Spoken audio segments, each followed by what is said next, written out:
যুক্তরাষ্ট্রের কাছে লজ্জার হার শান্তদের।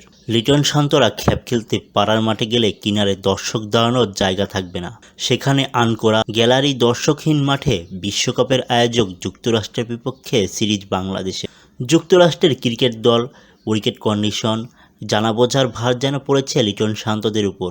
এই বোঝা পড়ার শুরুতেই ফেল করেছে বাংলাদেশ। 3 ম্যাচ সিরিজের প্রথমটিতেই 5 উইকেটের বড় ব্যবধানে হেরেছে শান্তরা। হাউস্টনের গ্যালারি ড্রেসিং রুমহীন মাঠ হলেও যুক্তরাষ্ট্রের ক্রিকেটারদের তা ভালো মতো চেনা। কদিন আগে কানাডাকে 4 ব্যবধানে হারিয়েছে তারা। বাংলাদেশকে হারানোর মিশনে টস জিতে বোলিং নেয় স্বাগতিকরা। বাংলাদেশকে আটকে রাখে 153 রানে। টপ অর্ডারের ব্যর্থতায় বড় রান তুলতে পারেনি বাংলাদেশ। ওপেনার লিটন দাস ও সৌম্য সরকার মাত্র 34 রানের মধ্যে আউট হয়ে যান।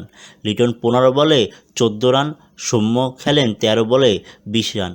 অধিনায়ক নাজমুল শান্ত ব্যর্থ হন, তিনি মাত্র 3 রান করেন 11 বল খেলে। এরপর সাকিব 6 রানে আউট হয়ে ফিরলে 68 রানে 4 উইকেট হারিয়ে বিপদে পড়ে বাংলাদেশ। ওই বিপদ থেকে তাহিদ হৃদয় ও মাহমুদুল্লাহ উদ্ধার করেন। তারা 67 রানে জুটি করেন। মাহমুদুল্লাহ 22 বলে 31 রানে ইনিংস খেলেন। হৃদয় ইনিংসের শেষ বলে 47 বল খেলে 58 রানে আউট হন।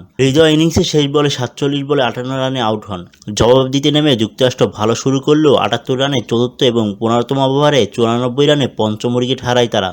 ম্যাচ বাংলাদেশের নিয়ন্ত্রণে চলে আসে, কিন্তু মিডল অর্ডারে যুক্তরাষ্ট্রের হয়ে খেলা নিউজিল্যান্ডের সাবেক অলরাউন্ডার কোরি অ্যান্ডারসন এবং ভারতীয় বংশোদ্ভূত হারমিত সিং 62 রানে জুটি গড়ে 3 বল থাকতে ম্যাচ বের করে নেন। অ্যান্ডারসন খেলেন 25 বলে 2 ছক্কায় 35 রানের ইনিংস। হারমিটের ব্যাট থেকে 13 বলে 33 রানের ঝড়ো ইনিংস আসে। তিনি 3টি ছক্কা ও 2টি চারের শট খেলেন।